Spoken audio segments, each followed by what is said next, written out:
சரியா? இப்போ இது போலி இயேசுலாம் நேற்றுன்னு பார்த்தோம். இன்றைக்கி என்ன பார்க்கணும் அப்படின்னம்னா, 3வது கட்டம் மார்க் 7:7 பார்த்தோமா?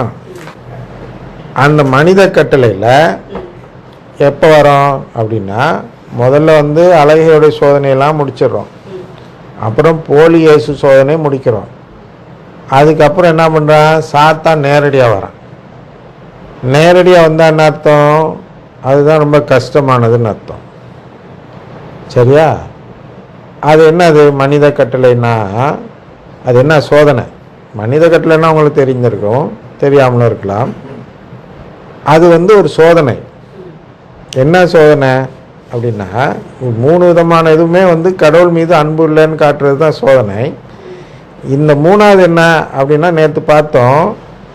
இதில் எப்படி வந்து இயேசுவை கண்டுபிடிக்கணும்? எங்கள் போலி இயேசு இருக்கிற இடத்துல உண்மையான இயேசுவை கண்டுபிடிக்கிறது ஒரு சோதனை. அப்போ எதை வச்சு கண்டுபிடிக்கிறோம்? போலி இயேசுவை தெரிஞ்சுக்கிட்டா உண்மையான இயேசுவை தெரிஞ்சுக்கலாங்கிறத வச்சு கண்டுபிடிக்கிறோம். இப்போ இங்கே என்னன்னா, சாத்தானை கண்டுபிடிக்கணும். சாத்தான் நேரில் வரையில் நம்ம சாத்தானை கண்டுபிடிக்கணும். சரியா? இது வந்து ரொம்ப கஷ்டமான ஒரு விஷயம், சாத்தானை கண்டுபிடிக்கிறது.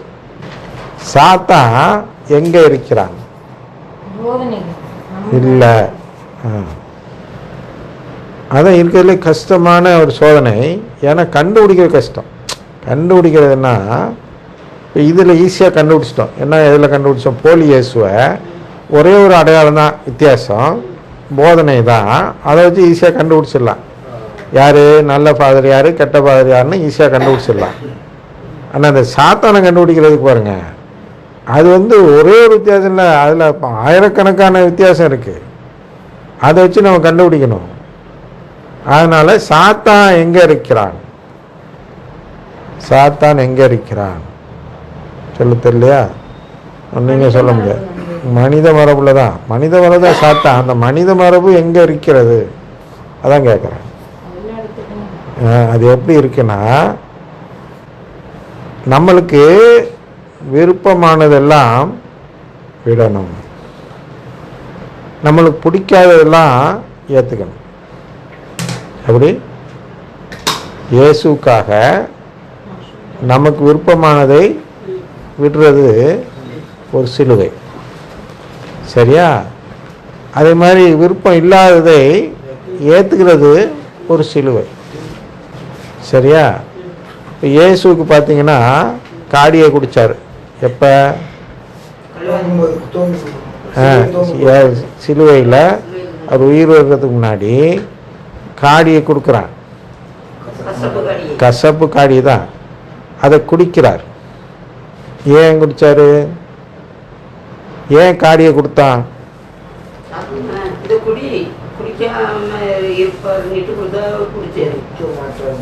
ஏன்? சரி, குடிக்க மாட்டேன்னு சொன்னா என்ன தப்பு? நிறைவேறதுல என்ன இருக்கு? காடி குடிக்கிறதுக்கும் அவருடைய திட்டம் நிறைவேறதுக்கும் என்ன தொடர்பு? என்ன சோதனை? என்னதான் சோதனை? என்ன அவர் வந்து மாட்டேன்னு சொல்றாரு அப்படின்னு சொன்னால் என்ன பிரச்சனை? ஏன் குடிக்கணும்? மாட்டேன்னு சொல்லலாம்ல. அவருக்கு தான் தெரியும் சாக போகிறோன்னு தெரியுது, எப்படியும் செத்துறோன்னு தெரியுது, அந்த காடியை கொடுக்குறாங்கன்னு தெரியுது. அது குடிக்க மாட்டேன்னு சொல்லலாம்ல. ஏன் குடிச்சார்?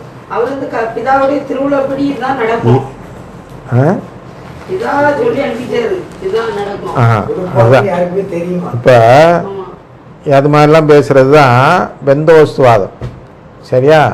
அவர் சொல்லிட்டாரு, திட்டம் போட்டாரு, அதனால இதில் நீ கேள்வி கேட்கக்கூடாது அப்படின்னு சொல்லுவாங்க. புரியுதா? அப்படிலாம் கிடையாது. ஒன்னொன்றுத்துக்கும் ஒவ்வொரு அர்த்தம் இருக்குது, ஒரு காரணம் இருக்குது. சரியா? சும்மாலாம் வந்து கடவுள் சொல்லிட்டாரு அதனால் எப்படி செய்யணும், இப்போ கடவுள் சொல்லிட்டாரு அதனால் வெள்ளாடை உடுத்தி கொள்கிறேன் அப்படின்னு அவங்க போட்டுக்கிறாங்கல்ல, அதெல்லாம் வந்து வாதம். ஏன் வெள்ளாடைன்னா என்ன அர்த்தம், அதுக்கு மீட்புக்கு என்ன தொடர்பு அப்படின்னு அவங்களுக்கு வந்து விளக்கெல்லாம் சொல்ல தெரியாது. பைபிளில் இருக்குது, ஆனால் நான் அப்படி செய்கிறேன்.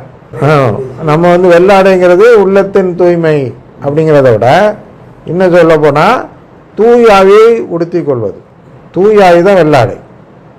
திருமுழுக்கு போது நாம் பெறும் தூயாவி நமக்கு ஆடையாக இருந்து விண்ணக பார்வையில் விண்ணகத்துல இருந்து பார்க்கல, அதுதான் ஆடை. நான் வந்து தூயாவி இல்லாமல் போனேன்னா அப்போ அந்த வெள்ளாடை என்கிட்ட இல்லைன்னு அர்த்தம். அதான் வெள்ளாடை உடுத்தியவர்கள்லாம் வந்தாங்கன்னாக்கா அந்த திருமுழுக்கு பெற்றவர்கள் வந்தார்கள். எந்த திருமுழுக்கு? மனிதனெல்லாம் கடவுளாகலாம் என்ற நம்பிக்கை கொண்ட திருமுழுக்கு. அந்த நம்பிக்கை இல்லாட்டி அது திருமுழுக்கு கிடையாது, அது வெள்ளாடை கிடையாது. சரியா? அதனால் அது நம்ம டைவர்ட் ஆகி போகிறோம், நம்ம விஷயத்துக்கு வரும். கேள்வி எந்த கேள்வியிலேருந்து இதுக்கு போனோம்? வாதம். ஏன் அவர் காடி குடித்தார்? தெரியல. பாருங்க, இயேசு வந்து மனிதராக சிலுவையில் சாகுறார். சரியா?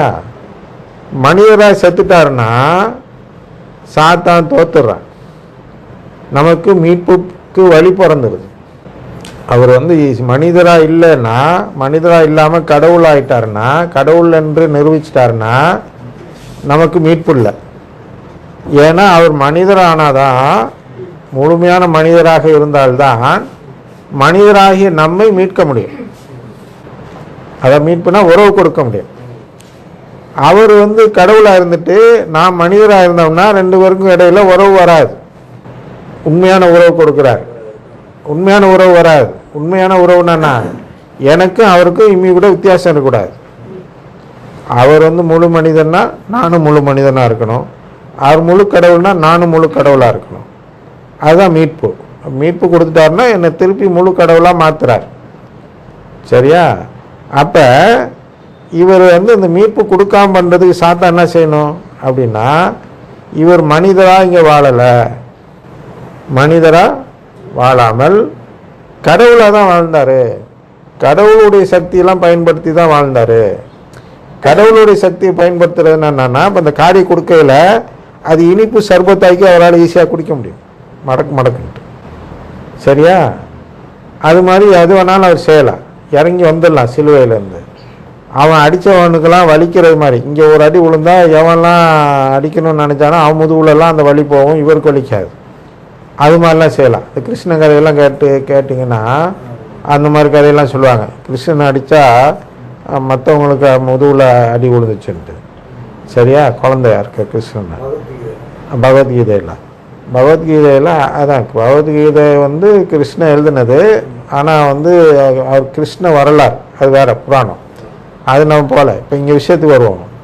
இதெல்லாம் இயேசு வந்து பண்ணலை. இப்போ சிலுவை வந்து காற்று மாதிரி ஆக்கிட்டு சும்மா மிதந்துட்டு வர வச்சிருக்கலாம், இவர் தூக்காம இவர் மேலே அது அப்படியே பறந்துக்கிட்டு வரலாம்.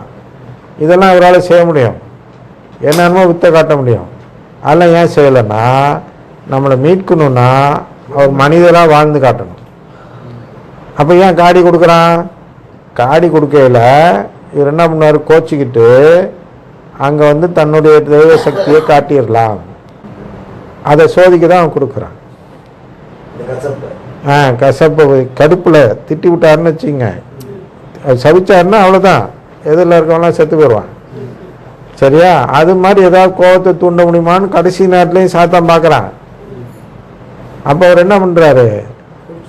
அந்த கசப்பை அவர் பிடிக்காது ஏற்றுக்கிறார். அதான் சிலுவை, அதான் அந்த காடி. எதுக்கு கொடுத்தான் இயேசுக்கு? இந்த காடி அளவு கூட இவருக்கு அன்பு இல்லை, அதனால அதை குடித்தார். புரியுதா? அது மாதிரி தான் சோதனை. இந்த சோதனை தான் கடக்கிறது ரொம்ப கஷ்டம். அதனால சாத்தான் நேரில் வரான், வந்துட்டு நம்மளுக்கு எது பிடிக்கும் எது பிடிக்காதுன்னு பார்ப்பான். பிடிக்காத தருவான், பிடிச்சதை எடுப்பான். பிடிச்சதை நம்ம விட்டு கொடுக்கணும், பிடிக்காத நம்ம ஏற்றுக்கணும். இதான் சாத்தான் கொடுக்குற சோதனை. அப்போதான் உண்மையானது வெளிப்பட்டுரும். இந்த இப்போ அவங்க கையாட்டினாங்களோ அது மாதிரி நம்மளுக்கு சரியாக வராது அப்படின்னு சொல்கிறோம்ல. அப்போ தான் நம்ம என்ன சொல்கிறோன்னா, எனக்கு உறவு வேண்டாம், நான் மீனை வந்து சாடாமலே இருந்துடுறேன், எனக்கு உறவு கிடைக்கலனாலும் பரவாயில்ல. புரியுதா? அப்படின்னு அவன் பிடிக்காத விஷயங்களை கொண்டு வந்து வச்சு அதில் சோதிப்பான். அப்போ அந்த அளவுக்கு நம்ம வந்து இறங்கி போனால் தான் அடுத்த கட்டத்தில் நாம் வந்து கடவுளை நேசிக்கிறோங்கிறது வெளிப்படும்.